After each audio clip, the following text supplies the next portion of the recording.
Terima kasih Anda masih bersama kami di Sapa Indonesia Malam. Pak Muhadjir, saya ingin mendapatkan respons Anda dari pernyataan Pak Ahmad Riza Patria soal DKI Jakarta yang meminta pemerintah pusat mengambil alih koordinasi PPKM atau PSBB terbaru ini. Ya, Mbak Sofi, sebelumnya saya ingatkan ya bahwa dalam menangani COVID ini kan ada 3 strategi ya. Yang pertama itu adalah menundukkan COVID-19 itu sendiri. Kemudian yang kedua itu adalah terjaminnya perlindungan sosial dengan baik. Dan yang ketiga pemulihan ekonomi. Kemudian untuk merealisasi 3 strategi ini, itu kita melakukan langkah taktis yang sering disebut gas dan rem itu. Dan wujudnya adalah dalam bentuk PSBB yang sekarang disebut PPKM ini. Jadi harus diingat bahwa ketika kita membuat langkah-langkah kebijakan ini, 3 itu harus dihitung betul. Kita tidak ingin terjadi COVID ini meluas tidak terkendali, tapi yang kedua kita juga tidak ingin ada social unrest, kerusuhan sosial akibat dari perlindungan sosial yang kedodoran, dan yang ketiga pemulihan ekonomi juga harus tetap berjalan. Gitu. Dan apa yang disampaikan oleh Pak Wagub saya kira sudah betul gitu. Dan selama ini itulah yang kita lakukan. Kita selalu evaluasi, mengkoreksi hubungan antar daerah, antar wilayah, agar bagaimana COVID ini bisa ditangani secara komprehensif, koheren, satu sama lain saling berkait tali temali sehingga bisa kita atasi. Karena COVID ini kan tidak mengenal wilayah ya, dia bisa kemana saja, nggak ada yang tahu oh saya nggak mau saya karena COVID di Tangerang karena itu saya ingin nggak mau masuk DKI kan nggak ada. Nah sekarang pasien juga sama Mbak Sofi, ada kecenderungan mereka akan ambil praktis, ya misalnya DKI karena dianggap fasilitasnya jauh lebih baik, maka di luar DKI pun pada bergulir-gulir masuk ke DKI. Dan itu terjadi juga di Jawa Timur. Kenapa ketika Surabaya mengalami puncak kasus itu sebetulnya sebagian besar juga dari luar Surabaya yang mereka berkeyakinan ketika masuk di Surabaya mungkin fasilitasnya lebih baik daripada yang ada di mana kejadian terjadi. Okay. Dan itulah maka pemerintah melalui pemerintah pusat, melalui BNPB, melalui Satgas, melalui gugus tugas berupaya untuk memperluas fasilitas di sekitar wilayah kota-kota besar. Dan itulah yang kita lakukan sekarang ini juga gitu. Oke, kalau kemudian menurut Pak Menko, Pak Muhadjir itu sudah dilakukan, koordinasi itu bahkan tidak hanya di DKI Jakarta dan sekitarnya tapi juga di Jawa Timur. Mengapa kemudian Pak Ariza, Pak Anies perlu menyampaikan bahwa DKI Jakarta meminta pemerintah pusat ambil alih koordinasi? Tadi kan sudah disampaikan oleh Pak Wagub, bukan itu maksudnya. Tetapi supaya ditingkatkan koordinasinya yang selama ini memang sudah dilakukan. Kan kita selalu melakukan monitoring dan supervisi dan kemudian kita lakukan evaluasi untuk diambil langkah-langkah pembenahan semua pola pelaksanaan yang kita lakukan, Mbak Sofi. Dan ini terus-menerus ini. Karena itu kita di tingkat pusat, Presiden selalu memimpin rapat mingguan untuk evaluasi terhadap penanganan COVID, kemudian juga perlindungan sosial melalui berbagai macam bantuan bansos. Ini saya dengan pemerintah DKI juga terus-terusan ini melakukan koordinasi dan kita tetap melakukan pemberian bansos pada tahun 2021 ini juga prediksi kita memang COVID belum bisa kita tunjukkan 100% ini gitu.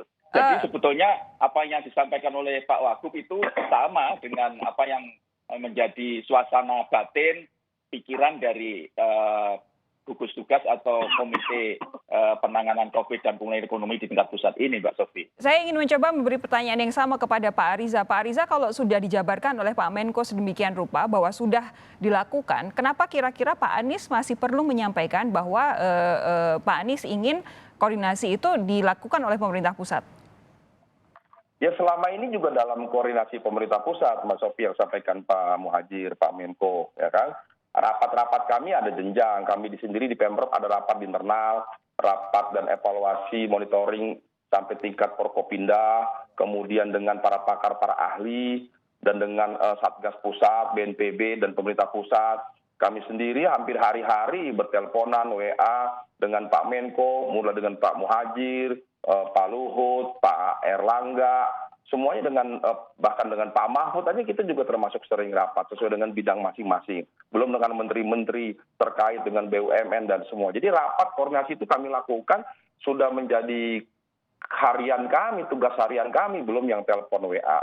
Bahkan kadang-kadang langsung dengan Pak Presiden itu dilakukan sudah dalam hitungan minggu beberapa kali, ya. Belum yang sifatnya internal atau japri dan sebagainya. Jadi itu kami lakukan. Jadi selama ini sudah ada, yang kita butuhkan adalah peningkatan. Memang ini tugas kita bersama, bukan hanya tugas pemerintah pusat, kami di Pemprov, di kabupaten, dan yang paling penting sampaikan Pak Menko tadi, betapapun kita terus memperbaiki, merevisi, menyempurnakan berbagai kebijakan, karena memang harus demikian, karena situasi, fakta, datanya terus berubah yang sangat dinamis, jadi kebijakan terus kita harus perbaharui. Kemudian aparat kita hadirkan sebanyak mungkin, kemudian kadang sanksi kita berikan, kita tertibkan. Namun demikian sekali lagi ternyata menurut para pakar, 3 hal itu regulasi, aparat, dan sanksi hanya memberi kontribusi 20% terhadap keberhasilan kita mengurangi, memutus mata rantai daripada COVID ini sendiri. Ternyata 80% menurut para ahli terletak pada masyarakat itu sendiri, pada kesadaran masyarakat, kesungguhan, kepatuhan, dan disiplin masyarakat. Untuk itu kami semua dari pemerintah pusat sampai kabupaten kota mendorong supaya masyarakat patuh dan taat melaksanakan protokol COVID, apakah itu 3M, hidup bersih, seimbang, dan lain sebagainya. Bahkan kami di Pemprov sudah membentuk satgas, tidak hanya di tingkat sampai kelurahan, tapi juga RW, RT, bahkan di setiap rumah, kami minta ditunjuk 1 orang sebagai kader COVID sejak bulan Mei yang lalu, yang tugasnya memastikan bahwa anggota keluarga patuh dan taat melaksanakan protokol COVID, berinteraksi, berkoordinasi, dan lain sebagainya.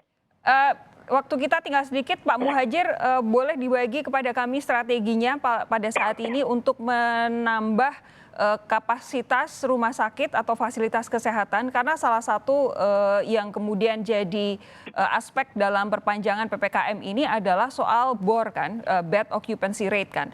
Apa yang akan dilakukan oleh pemerintah dalam waktu dekat untuk menambah kapasitas ini?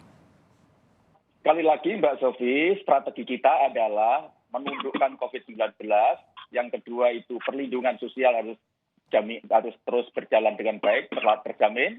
Yang ketiga adalah pemulihan ekonomi. Itu 3 itu ya yang menjadi target utama kita. Kemudian taktik kita adalah rem dan gas.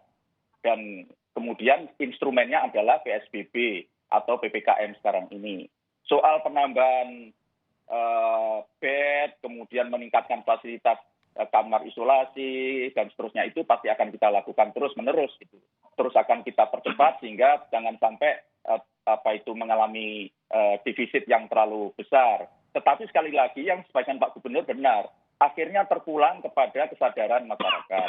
Masyarakat harus patuh betul, ingat bahwa vaksin ini perjalanannya masih panjang, jangan sampai over ekspektasi gitu ya, sehingga semakin sembrono di dalam mematuhi protokol kesehatan. Kemudian juga sekarang ini saya juga sudah meminta kepada Pak Menkes untuk lebih selektif, lebih ketat di dalam mengklasifikasi status dari kesehatan mereka yang terpapar COVID. Jadi mereka yang OTG, yang hanya ringan, sebaiknya jangan keburu-buru datang ke rumah sakit. Cukup ada karantina terbatas dan kemudian melakukan isolasi mandiri untuk mereka yang memang bergejala. Kemudian baru yang berat dan krisis sajalah, terutama yang paling tidak sedang, yang dirujuk ke rumah sakit rujukan. Lainnya cukup ditampung di tempat-tempat yang sudah disediakan oleh pemerintah maupun oleh masyarakat. Kita juga sudah meminta Pak Mendes untuk mengaktifkan kembali ketersediaan tempat-tempat isolasi di tingkat desa dan di tingkat kelurahan. Dan juga ada alokasi anggaran refocusing untuk itu. Dan ini harus kita tekankan lagi untuk ke depan. Ini ini untuk penambahan isolasi. Tapi saya belum mendapatkan gambaran yang spesifik soal peningkatan kapasitas rumah sakit. Kalau di DKI Jakarta sendiri bagaimana Pak Ahmad Riza? Apakah ada strategi khusus yang akan dilakukan untuk menambah kapasitas rumah sakit? Ya tentu ini menjadi tugas kita bersama, kami merujuk apa yang menjadi kebijakan Pak Menko, Pak Menkes terkait kapasitas rumah sakit. Bagi rumah sakit rujukannya ada, Pak Gubernur telah meminta untuk ditingkatkan kapasitasnya setidaknya sampai 50% diusahakan. Kemudian bagi rumah sakit yang belum menjadi rujukan, kami minta untuk menjadi rumah sakit rujukan. Ya caranya memang harus mengatur antara ruang-ruang yang ada, ya difungsikan sebagai ruang atau tempat tidur COVID yang tadinya untuk umum dan sebagainya. Itu menjadi kewenangan rumah sakit masing-masing untuk mengaturnya. Prinsipnya kami minta untuk terus ditingkatkan. Begitu juga menambah rumah sakit rujukan yang sebelumnya belum menjadi rumah sakit rujukan, kami minta menjadi rumah sakit rujukan. Apakah itu rumah sakit swasta dan lain sebagainya. Itu terkait dengan rumah sakit. Begitu juga laboratorium, tempat tidur, bahkan ruang ICU. Semuanya. Bahkan kami juga meminta kepada pemerintah pusat juga menambah hotel-hotel yang menjadi ruang-ruang isolasi mandiri, sehingga menjadi ruang isolasi mandiri yang terkendali. Baik. Juga perlu ditambah. Di samping kita akan meminta juga kepada pemerintah pusat agar banyaknya ruang-ruang diklat, lembaga, wisma yang ada di Jakarta bisa difungsikan ke depan nanti sebagai ruang isolasi mandiri. Oke. Jadi berbagai upaya kita lakukan. Kami sendiri di Jakarta juga sudah menyiapkan wisma-wisma yang ada dalam kewenangan kami, sudah kami fungsikan sebagai ruang isolasi mandiri. Baik, kita lihat nanti bagaimana koordinasi ini terus berjalan antara pusat dan juga daerah. Tentu kita semua benar-benar berharap bahwa PPKM yang kedua ini sampai dengan awal Februari betul-betul akan menunjukkan hasilnya. Angka penularan turun, terutama angka kematian juga bisa turun. Pak Muhadjir Effendi, terima kasih. Pak Ahmad Riza Patria juga terima kasih sudah bergabung bersama kami malam hari ini. Sehat terus Anda berdua. Kita jumpa kapan-kapan. Pak Muhadjir. Terima kasih semua. Saudara, saya harus jeda sejenak. Sesaat lagi kami punya satu topik bahasan lagi. Walhi mencatat lebih dari 50% lahan di Kalimantan Selatan beralih fungsi menjadi tambang dan perkebunan. Inikah penyebab banjir besar di Kalimantan Selatan? Informasi dan perbincangannya usai jeda.